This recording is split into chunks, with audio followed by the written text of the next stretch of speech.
Students, आज का जो हमारा टॉपिक है वो है राष्ट्रपति के अधिकार व शक्तियां। स्टूडेंट्स, आपको लेंथी क्वेश्चन सॉल्व करना है, इसलिए ये ध्यान रखना है कि जब राष्ट्रपति के अधिकार व शक्तियां ऐसा प्रश्न आता है तो हमें ये दोनों प्रकार की शक्तियां लिखनी होंगी। नंबर 1 है सामान्यकालीन शक्तियां और नंबर 2 आपातकालीन अथवा संकटकालीन शक्तियां। तो राष्ट्रपति के अधिकारों में ये दोनों शक्तियां आती हैं। लेकिन अगर क्वेश्चन ऐसे आए कि राष्ट्रपति की सामान्यकालीन शक्तियों का वर्णन करो तो हमें ये वाली शक्तियां उसमें नहीं बतानी, और यदि क्वेश्चन ऐसे आता है कि आपातकालीन अथवा संकटकालीन शक्तियों का वर्णन करो तो उसमें हमें सामान्यकालीन नहीं बतानी है। लेकिन यदि सीधा आता है अधिकार व शक्तियां बताई तो दोनों प्रकार की शक्तियां डिटेल से हमें बतानी होंगी। ये हमें ध्यान रखना है, इसको अपने समझेंगे कि कैसे करना है ये क्वेश्चन। तो सबसे पहले अपने कर रहे हैं राष्ट्रपति की सामान्यकालीन शक्तियां। सामान्यकालीन शक्तियों में सबसे पहले अपने को ये टॉपिक ध्यान में रखने होंगे। ये जो 4 टॉपिक हैं, पहले भी आपको इसी तरीके से बताया था कि लेंथी क्वेश्चन करने के लिए टॉपिक अपने को याद होनी चाहिए। टॉपिक याद होंगे तो ही अपने उनको डिटेल से कर पाएंगे। तो इसमें देखो, टॉपिक पहले आता है प्रशासनिक शक्तियां। राष्ट्रपति की प्रशासनिक शक्तियां बताएंगे, उसके बाद में विधायी शक्तियां, उसके बाद वित्तीय शक्तियां और अंत में न्यायिक शक्तियां। इसी तरीके से अपने को सॉल्व करना है। तो देखते हैं प्रशासनिक शक्तियों में। प्रशासनिक शक्तियों में अपने बताना है कि राष्ट्रपति किन किन अधिकारियों की नियुक्ति करता है प्रशासन को चलाने के लिए। तो इसमें अपने लिखेंगे कि राष्ट्रपति मुख्य अधिकारियों की नियुक्ति करता है।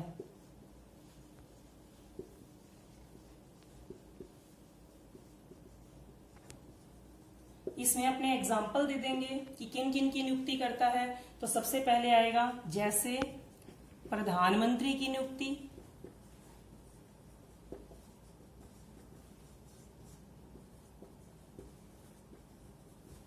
फिर अपने बताएंगे प्रधानमंत्री की सलाह से अन्य मंत्रियों की नियुक्ति,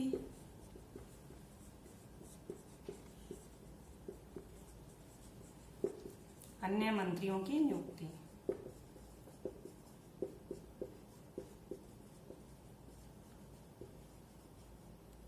विभिन्न आयोगों के अध्यक्षों की नियुक्ति,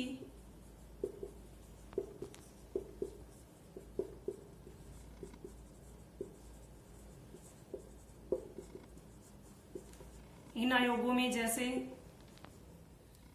राष्ट्रीय अनुसूचित जाति आयोग, राष्ट्रीय अनुसूचित जनजाति आयोग हो गया, राष्ट्रीय पिछड़ा आयोग हो गया। तो इस तरीके से जो भी आयोग हैं उनके अध्यक्षों की नियुक्ति राष्ट्रपति करता है। इसके अलावा विभिन्न देशों में भारतीय राजदूतों की नियुक्ति,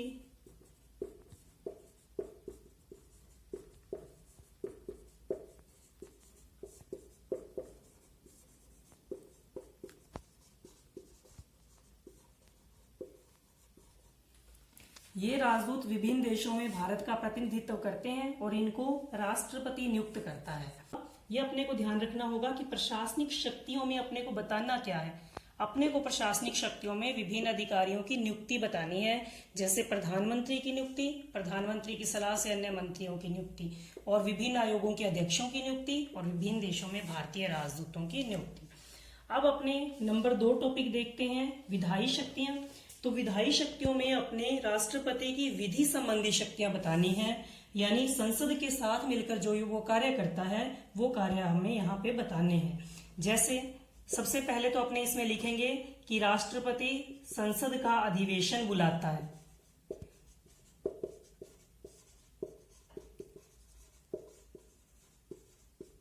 और अधिवेशन समाप्ति की घोषणा भी राष्ट्रपति करता है।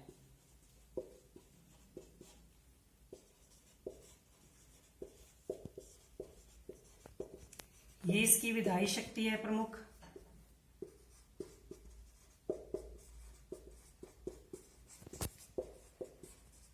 और दूसरी इसकी शक्ति जो अपने पहले पिछली वीडियो में बात कर चुके हैं लोकसभा की शक्तियों में, कि राष्ट्रपति को यह अधिकार है कि वो प्रधानमंत्री के परामर्श पर लोकसभा को समय से पूर्व भंग कर सकता है।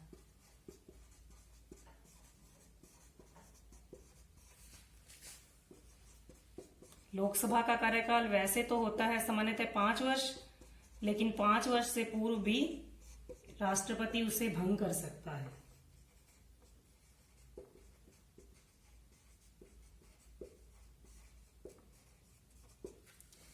तीसरी जो इसकी विधायी शक्ति है वो है अध्यादेश जारी करना।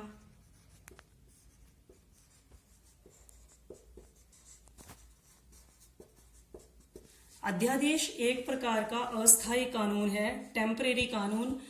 जब संसद का अधिवेशन नहीं चल रहा हो, यानी जब अधिवेशन चल रहा है तभी तो कानून बनाएंगे, लेकिन अधिवेशन नहीं चल रहा और देश को एकदम से किसी नए कानून की आवश्यकता हो गई है, तो राष्ट्रपति एक बार अस्थायी कानून जारी करता है जिसको अध्यादेश कहते हैं, जिसकी समयावधि अधिकतम 6 माह होती है। अध्यादेश की समयावधि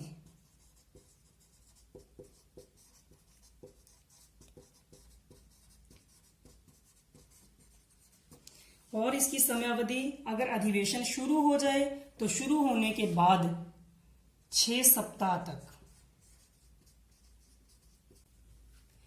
इसको दोबारा से समझ लेते हैं कि ये अध्यादेश तब जारी किया जाता है जब अधिवेशन नहीं चल रहा हो, और अधिवेशन जब शुरू हो जाए तब तो इसके बाद 6 सप्ताह तक ये लागू रहता है। वैसे मैक्सिमम देखा जाए तो ये अधिकतम 6 माह तक लागू रहता है।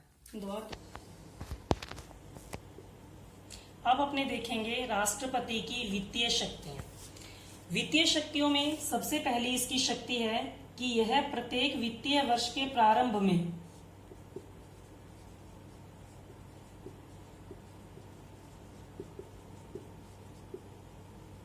संसद में बजट रखवाता है।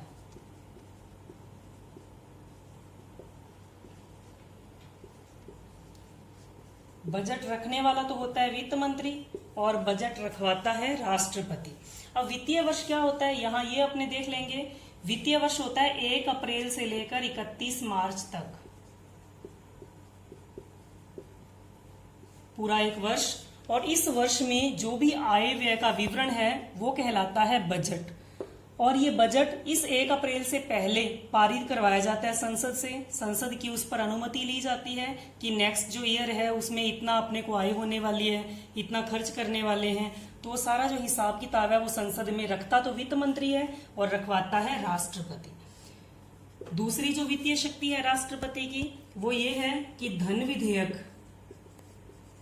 राष्ट्रपति की अनुमति के बिना सदन में नहीं लाए जा सकते।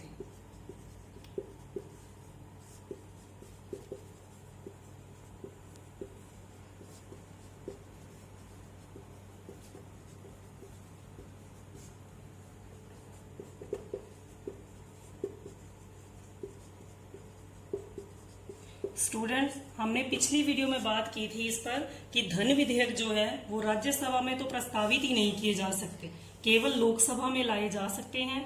और लोकसभा में आने के बाद राज्यसभा में जाते हैं और राज्यसभा के पास वैसे भी इस बारे में कोई शक्तियां नहीं होती। लेकिन लोकसभा में आने से पहले भी इस पर राष्ट्रपति की पूर्वानुमति आवश्यक होती है। अन्य विधेयकों के मामले में ऐसा नहीं होता। पूर्व में अनुमति यानी लोकसभा में लाने से पहले राष्ट्रपति की अनुमति लेनी पड़ेगी, उसके बाद ये लोकसभा में लाया जाएगा विधेयक, धन विधेयक, और उसके बाद लोकसभा में पारित होने के बाद राज्यसभा में जाता है और राज्यसभा विवश है उसको पारित करने के लिए। तो ये राष्ट्रपति की वित्तीय शक्तियां, एक तो वो बजट रखवाता है सदन के समक्ष, संसद के समक्ष, और दूसरा ये धन विधेयक पर पूर्व में अनुमति देता है। इसकी अनुमति के बिना धन विधेयक नहीं लाया जा सकता। नेक्स्ट, वित्तीय शक्तियों के बाद में राष्ट्रपति की न्यायिक शक्तियां देखते हैं। तो न्यायिक शक्तियों में सबसे पहले जो इसकी शक्ति है वो ये कि यह सर्वोच्च न्यायालय और उच्च न्यायालय इनके न्यायाधीशों की नियुक्ति करता है। उच्च न्यायालय वैसे तो राज्य सरकार के अंतर्गत आते हैं, परंतु उच्च न्यायालय के न्यायाधीशों की नियुक्ति राष्ट्रपति करता है।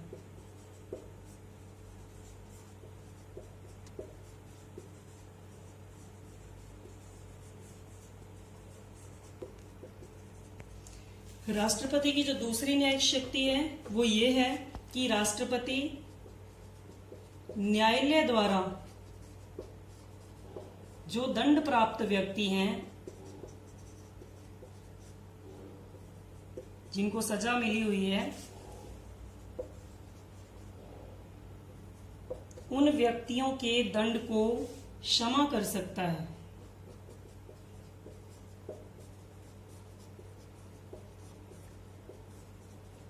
अथवा उनकी जो सजा है उसको स्थगित कर सकता है, यानी टाल सकता है कुछ समय के लिए। तो राष्ट्रपति के पास ये पावर भी है। इस तरीके से हमने ये सारी शक्तियां देख ली 4 टॉपिक्स में, राष्ट्रपति की प्रशासनिक शक्तियां और विधायी शक्तियां, वित्तीय शक्तियां और न्यायिक शक्तियां। इस तरीके से अपना ये सामान्यकालीन शक्तियों का जो टॉपिक है वो खत्म होता है। तो आपको बहुत ही इजी रहेगा इस तरीके से याद करना अगर आप पहले टॉपिक याद करते हैं और आप ये ध्यान रखते हैं कि इस टॉपिक में हमें किससे संबंधित क्या लिखना है। तो ये सामान्यकालीन शक्तियों के बाद अब अपने आगे देखते हैं राष्ट्रपति की आपातकालीन शक्ति। अब अपने करते हैं राष्ट्रपति की दूसरे नंबर वाली शक्तियां, यानी संकटकालीन अथवा आपातकालीन शक्तियां। तो इसमें अपने को ध्यान रखने हैं 3 अनुच्छेद, अनुच्छेद 352, अनुच्छेद 356 और अनुच्छेद 360। इस अनुच्छेद के अंतर्गत अपने देखेंगे क्या वर्णित है। सबसे पहले अपने देखते हैं अनुच्छेद 352 के अंतर्गत शक्तियां। तो इसमें संविधान में उल्लिखित है कि यदि देश में युद्ध, बाहरी आक्रमण या सशस्त्र विद्रोह की स्थिति पैदा हो जाए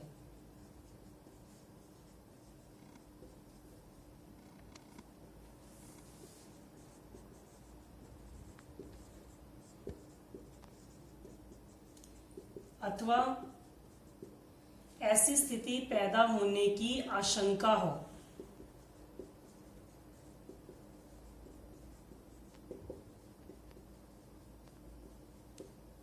और राष्ट्रपति को ये विश्वास हो जाए कि इससे देश की अथवा देश के किसी भाग की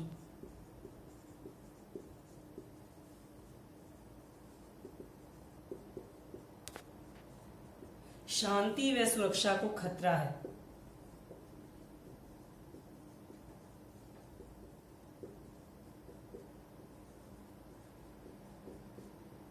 तब राष्ट्रपति अनुच्छेद 352 के अंतर्गत आपातकाल की घोषणा करता है।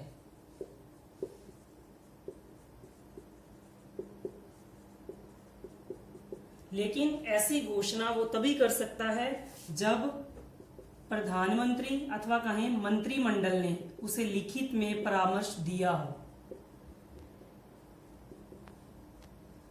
मंत्रिमंडल के लिखित परामर्श पर राष्ट्रपति 352 के अंतर्गत आपातकाल की घोषणा कर सकता है। यहां हमें यह ध्यान देना है कि पहले मूल संविधान में ऐसा नहीं था। मूल संविधान में सशस्त्र विद्रोह के स्थान पर आंतरिक अशांति शब्द था, जिसका मिस यूज किया गया। तो उसके बाद इसको चेंज कर दिया गया, यहां कर दिया गया सशस्त्र विद्रोह। पहले मंत्रिमंडल के लिखित परामर्श की भी आवश्यकता नहीं होती थी, मौखिक उसके कहने पर ही आपातकाल लगा दिया जाता था। परंतु बाद में संविधान में ये शब्द लिया गया लिखित परामर्श पर, तभी वो आपातकाल लगा सकता है। और इसकी और भी शर्तें हैं, जैसे एक बार आपातकाल लग जाने के बाद 1 माह के अंदर संसद की स्वीकृति की आवश्यकता होती है।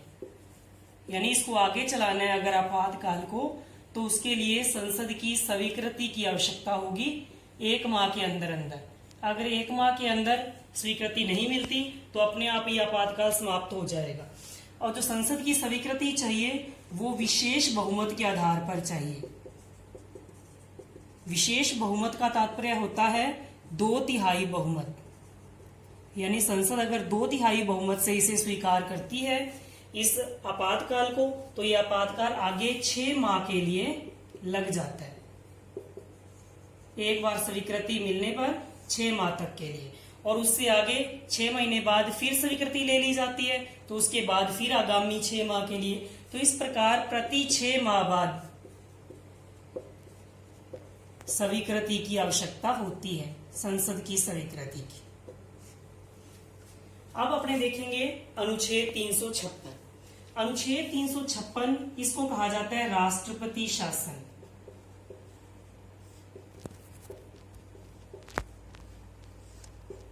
इसके अंतर्गत संविधान में व्यवस्था है कि यदि राज्यपाल ऐसा प्रतिवेदन देता है, राज्यपाल का प्रतिवेदन राष्ट्रपति को मिलता है इस प्रकार का कि राज्य में जो शासन है वो संविधान के उपबंधों के अनुसार नहीं चल रहा, संविधान के अनुसार नहीं चल रहा,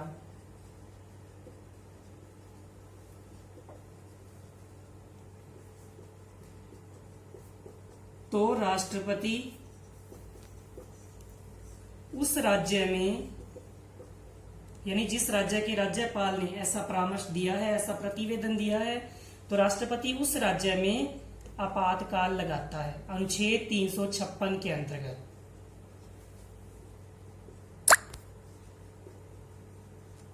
इसमें ऐसी व्यवस्था की गई है कि आपातकाल लगने के बाद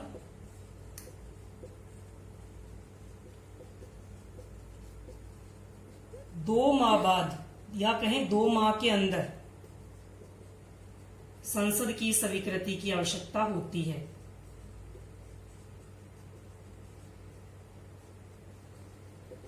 और संसद की ये जो स्वीकृति चाहिए, ये चाहिए साधारण बहुमत।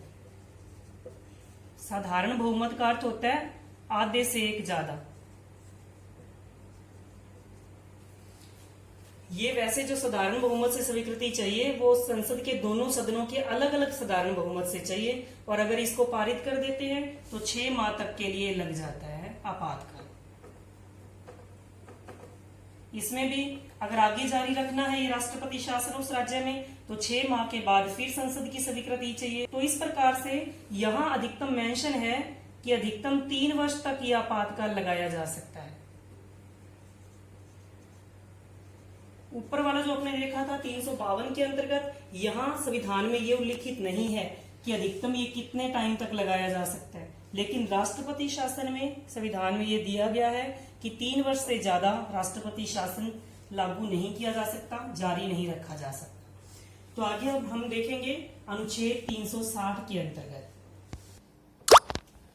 अब अपने करते हैं राष्ट्रपति की तीसरी संकटकालीन शक्ति अनुच्छेद 360 के अंतर्गत, यानी वित्तीय आपातकाल।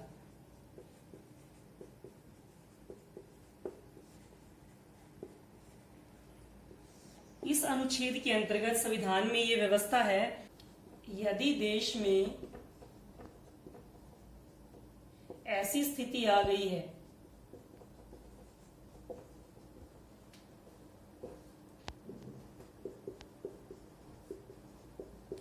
कि देश की वित्तीय साख को खतरा है,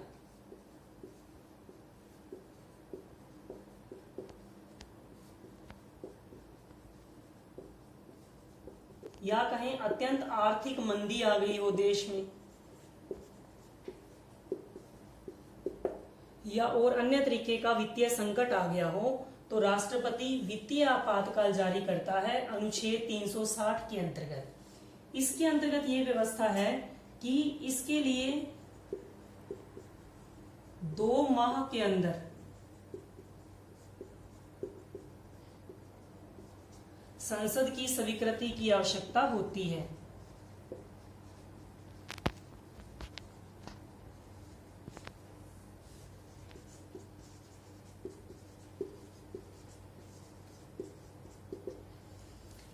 और 2 माह के अंदर ये जो स्वीकृति चाहिए ये साधारण बहुमत से चाहिए। संसद इसे साधारण बहुमत से स्वीकृति दे देती है, तो यह अनिश्चित काल के लिए लग जाता है।